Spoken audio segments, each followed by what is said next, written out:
자, 이번 시간에는 급여자료 회계 처리에 대해서 설명드리도록 하겠습니다. 자, 급여자료는 기존에 설명드렸던 부분은 회계관리에서 일반 전표 입력에서 급여대장을 보고 직접 회계 처리를 했습니다.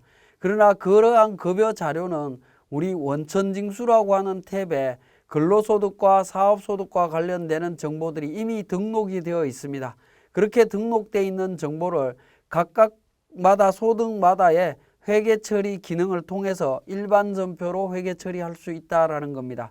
자, 먼저 사원 등록을 한번 보겠습니다. 근로소득에서 사원 등록을 보면 직원이 등록되어 있습니다. 이런 사원 등록에 대한 정보 등록 방법이라든가 이런 부분들은 우리 교육 과정 중에 원천징수 파트가 별도로 있습니다. 그 파트에서 자세히 확인하시기로 하시고, 이렇게 사원이 등록이 되고 급여 자료를 입력이 되어 있을 겁니다. 급여 자료 1월달 해서 이렇게 입력을 제가 미리 해놨습니다. 자, 이렇게 입력된 급여 자료를 국민연금, 건강보험, 고용보험, 소득세, 지방소득세 관련되는 분계를 해야 되겠죠. 자, 이 분계를 급여 자료 회계 처리 기능을 통해서 해결할 수 있다라는 겁니다. 자, 급여 자료 회계 처리. 자, 1월 달부터 회계 처리하고자 하는 기간을 선택을 합니다. 자, 우리는 12월 달까지 선택을 하겠습니다. 그리고 전표 처리는 0번 전체 전표 처리, 미처리 있는데요. 전체로 선택하시면 되겠고 9번은 기본으로 해서 엔터를 하시면 됩니다. 자, 그러면 귀속월, 지급월 기준으로 전표 관련되는 정보들을 확인하실 수가 있습니다. 자, 이러한 정보들은 그러니까 기본적으로 우리 F7번에 분계 설정이라고 하는 부분에서 이미 설정이 되어 있었기 때문에 자동으로 전부 다 반영이 되어 있습니다. 그래서 처음 하시는 분들은 이 분계 설정을 잘 하셔야 됩니다. 자, 기본 분계 설정에 보시면 기본 설정이 있는데요. 전표 발생일은 지급 월일로 설정하거나 귀속 월 말일 직접 입력이 있습니다. 기본적으로 지급 월일로 설정되도록 되어 있습니다. 자, 이 부분은 전표가 우리 급여자료 입력 쪽에 보시면 급여를 입력할 때 지급 연월이 있습니다. 이 날짜 기준으로 전표가 생성이 된다라는 의미입니다. 자, 그리고 급여 항목은 항목명으로 설정하거나 직접 입력인데 항목명으로 선택하시면 됩니다.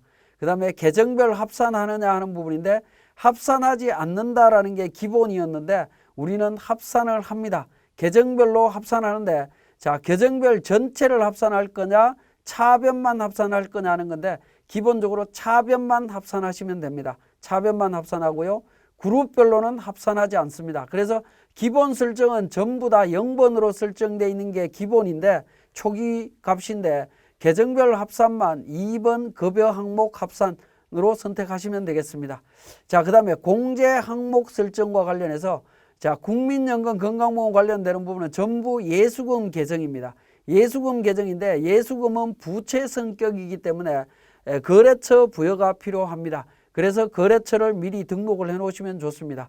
우리 거래처 등록에 관련되는 거래처가 미리 등록되어 있다면 우리 일반 전표 입력할 때 제가 거래처 관련되는 부분을 등록을 했을 겁니다. 자, 거래처 등록에 보시면 600번부터 시작해서 국민연금 건강보험 다 등록이 되어 있죠. 자, 이렇게 등록이 되어 있으면 이 관련되는 거래처 정보를 갖고 여기에 같이 등록을 하시면 됩니다. 자, 분계 설정에서 공제 항목에 거래처별로 거래처를 등록을 해줍니다. 항목별로 등록을 해서 해주시면 되겠고요. 자, 그 다음에 차인 지급액은 현금으로 보통 표시가 되어 있는데 요 계정 과목은 우리 미지급금으로 처리하신 다음에 실제 지급되는 예금 통장과 회계 처리를 연계시키면 되겠습니다. 자, 그래서 확인 버튼을 눌러주시면 되겠고요. 자, 이러한 설정은 전년도에 설정된 자료를 불러와서 다시 그대로 설정하실 수도 있다라는 겁니다. 전년도 불러오기가 그러한 의미로 이해를 하시면 되겠고 확인 버튼을 눌러서 적용을 합니다. 자, 적용을 하니까 전표 발생 일자부터 시작해서 거래처 관련되는 부분까지 관련되는 부분들이 자동으로 반영되어 있죠. 자, 이렇게 반영이 되어 있고요. 자, 이 부분을 지급 연월일을 기준으로 전표 처리를 합니다. 전체를 선택하신 다음에 2019년도 우리 회계 연도와 동일한 연도에 전표를 발생시킬 것만 선택하신 다음에 전표 추가 버튼을 통해서 전표 추가합니다. 전표 추가하면 발생 부분에 전부 다 체크 표시가 되면서 전표 처리됐다라는 것을 확인하실 수 있습니다. 자, 그러면 우리 일반 전표 입력에 가서 전표 처리된지 여부를 한번 확인해 보겠습니다. 자, 일반 전표에 12월 달 가서 내용을 보면 바로 원천에서 전표가 왔다라는 거 확인하실 수 있고 거래처 정보까지 모든 게 다 정확하게 반영이 되어 있는 것을 확인하실 수 있습니다. 자, 요게 이제 일반 급여와 관련되는 부분이었고요. 원천징수 쪽에 보시면 급여 밑에 보시면 일용직 급여가 있습니다. 자, 일용직 급여 회계 처리에 대한 부분을 보시면 일용직도 마찬가지로 일용직 사원을 등록을 하고요. 이렇게 등록이 되어 있고 일용직에 대한 급여 자료가 입력이 되어 있습니다. 전체로 해서 입력이 되어 있습니다. 그래서 2월 달, 3월 달 이렇게 급여가 입력이 되어 있고요. 입력된 자료를 우리 회계 처리라고 하는 기능을 통해서 바로 처리하실 수가 있습니다.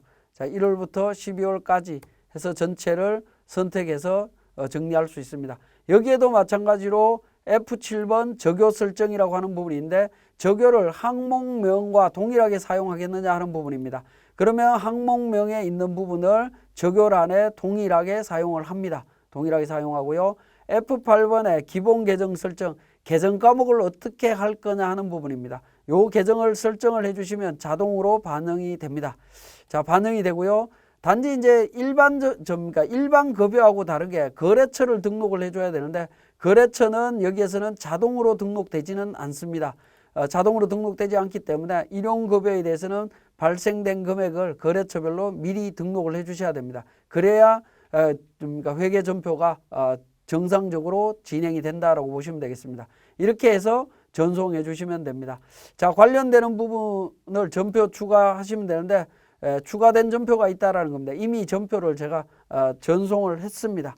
그렇게 이해를 하시면 되겠고요. 그 다음에 사업소득과 관련되는 부분입니다. 자, 사업소득은 두 번째 탭에 있습니다. 마찬가지로 이런 걸로와 동일하게 사업소득 등록자가 있습니다. 김사업, 이사업이라고 하는 소득자가 등록이 되어 있고요. 사업소득 자료가 입력이 되어 있습니다. 자, 사업소득 자료가 3월 달에 이렇게 입력이 되어 있습니다. 입력이 되어 있는데 이 부분을 회계 처리를 합니다. 회계 처리는 사업소득 자료 회계 처리라고 하는 부분이 있습니다. 1월 달부터 12월 달까지 전표 처리를 합니다. 전표 처리를 하는데 이때 전표 처리 옆에 보시면 직업일로 전표 발생일 세팅이라고 되어 있는 부분이죠. 여기에 체크 표시를 하시면 전표 발생일이 직업 연월일하고 동일한 날짜로 자동 날짜가 생성이 됩니다. 그렇게 자동 날짜 생성해서 진행을 하시면 되겠고 적요 부분은 자동으로 반영이 되어 있습니다. 반영이 되어 있기 때문에 그대로 회계 처리해 주시면 됩니다.